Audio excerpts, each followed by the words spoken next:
Keep it a stack. I am tired. I'll keep it a stack. I am still exceedingly tired. I mean, basically, all I've been doing is pretty much sleeping. That's literally all I've been doing in the past few days right now is actually sleeping, and I've enjoyed my sleep and I'm going to enjoy my Xmas meal. Guys, put down, what are you having for Xmas? What are you having for Xmas meal? But guys, football moves on. Football doesn't stand still and football continues to move. And yes, God Pape dunks on Messi twice. God Pape dunks on Messi twice. Well done to Messi. He did his thing and so forth, but he got carried by Emi Martinez and got Pape dunked him twice. But it is what it is. But put that to one side. But football must move on. And I think that what has always been interesting is how do people recover after the World Cup. I've always said that having a World Cup in November was freaking stupid. Because I was just talking to your boy Danny T about it. The turnover from the World Cup to now the new season starting is insane. I didn't even know City and Liverpool were even freaking playing. So, because let's be real, we need a month to decompress. What normally happens during a summer World Cup? Oh yes, we have a freaking month to decompress before the start of the new season, not a freaking week or so forth. So, it's for me. I just found it is stupid and also wild how quick we now have to now get back to now saying what's up. But it is what it is. We are here, and we've left things in a very interesting situation. So Arsenal, there they are, 4 points ahead. City second, Newcastle in third, and Tottenham in fourth. But everything is really, really close. I've said it that this is City's to lose. This is City's title to lose. That I don't see a situation where Man City lose this. I just don't, because I cannot see a scenario where in 38 games Arsenal beat it. Because let's keep it a stack. We've not even reached halfway through the season. Like Arsenal and City still need to play 5 games before we even go halfway through the season right now. So the way you're viewing this right now,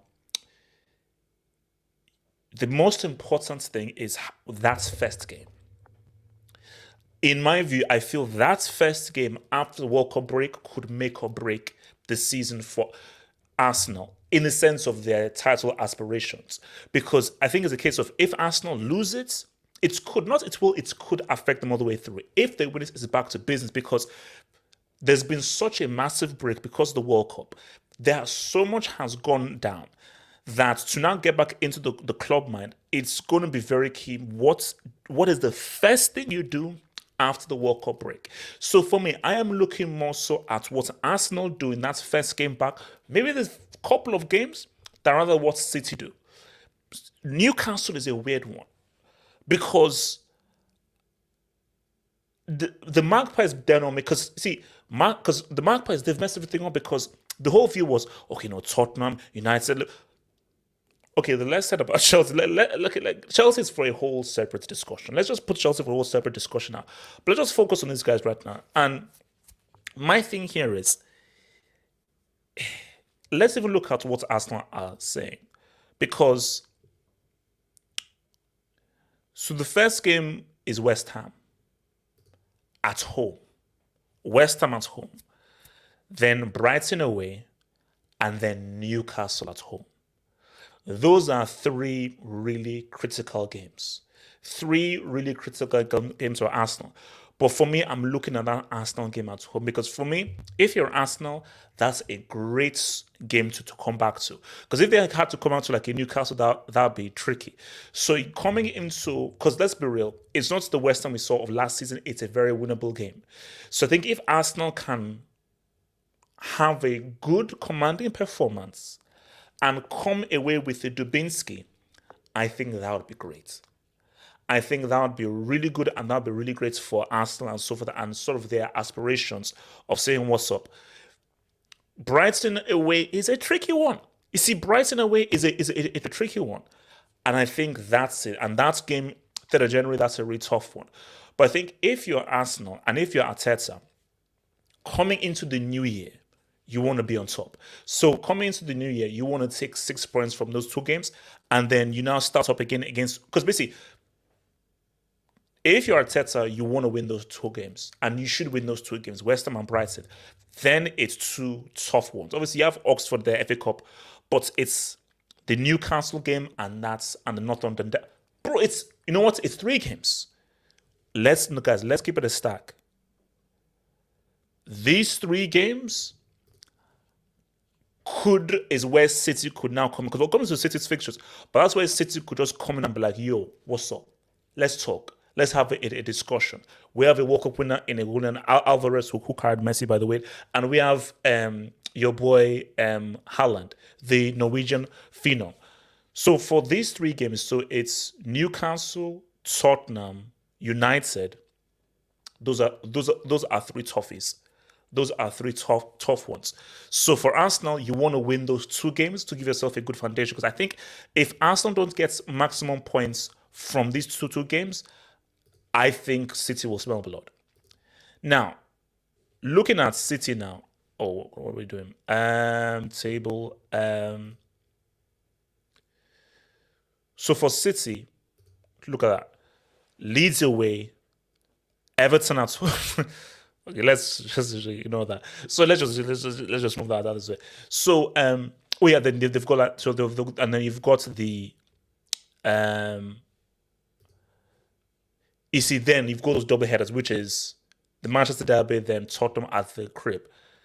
That's why, see, City pesperize those two. Leeds, Everton, that's six points. That's a standard 6 points. And then it depends what Chelsea, in what Chelsea they have. So that Chelsea game, I don't know. I can't vouch for that game. I can't really vouch for that game. But that is why I said, and I was right, City are winning those two games, standard. Arsenal need to win those two games. And then when to now come into the new year right now, then it's Chelsea, it's United, and it's Tottenham. So the tough games in the new year sort of match the tough games for Arsenal as well. What is why for Arsenal? And I was right. That first game back is very, very important. But if you look at the other dudes, so let's look at United for example. If you're looking at United now,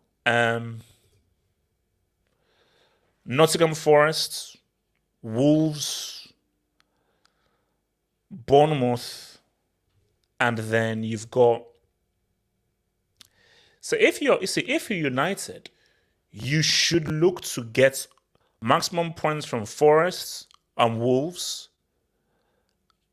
Bournemouth. So you should be looking to get maximum points from Bournemouth, Forest, Wolves. Then you now go into those tough games, which is the Manchester derby and Arsenal. Games that I maybe see United losing those games. Oh, who knows? But for United, look, they're not about a title, it's about top four. So for top four aspirations, they have to, because United most likely lose to City, Arsenal, who knows? But that's Arsenal away from home, and a very good Arsenal away from home. So for United, you have to win those three games. You have to win those three games if you're Arsenal. So if you're United, if you need to win the three games. And for Liverpool, let's check this out. For Liverpool, okay, cool. Villa, Leicester City, Brentford, Brighton. So if you're Liverpool, bro, like, let's be real. And all the way till February, this is all the way till February. The only tough game that Liverpool, you would say they have, is that Chelsea game. And maybe Brighton away. But you expect it to beat Villa, expect it to beat Leicester City at home.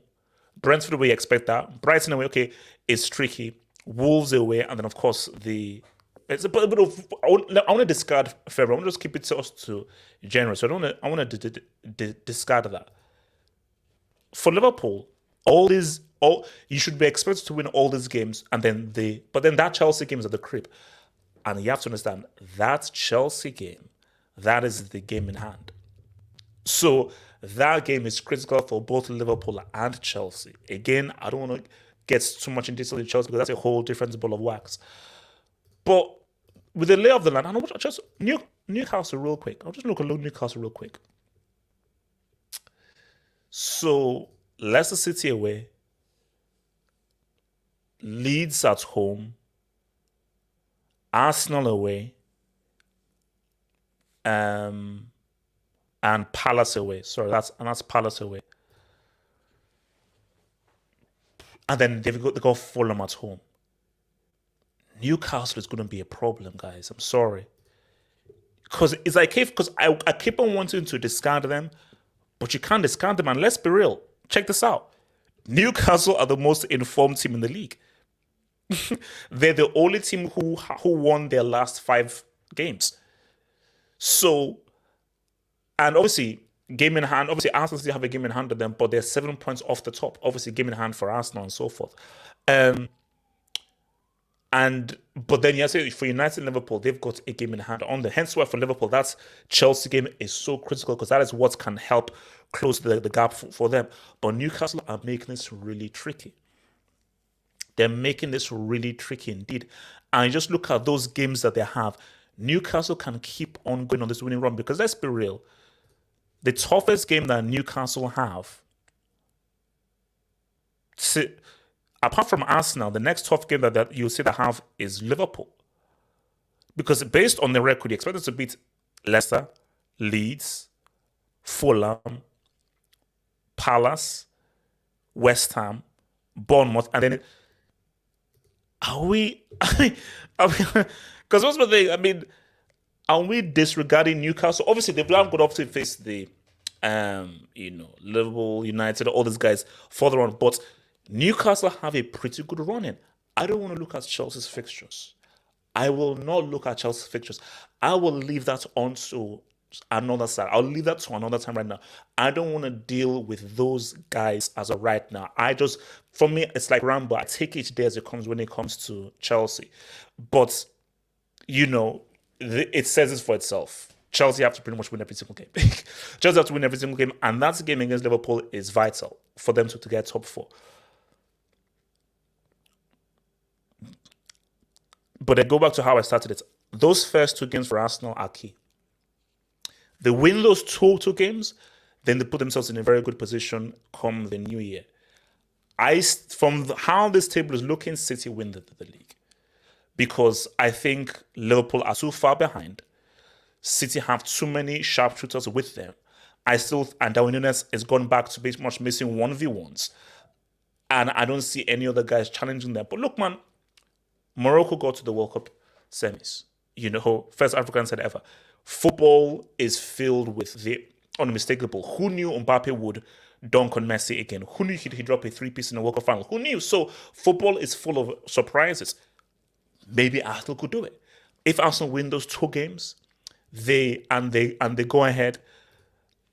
Like if Arsenal win those 2, if they beat West Ham and Brighton, which they should, they're at home against Newcastle. They beat Newcastle. Not on a derby, but they can go against the way they can win these games. And I remember have they already played Man City? Did they already play Man City?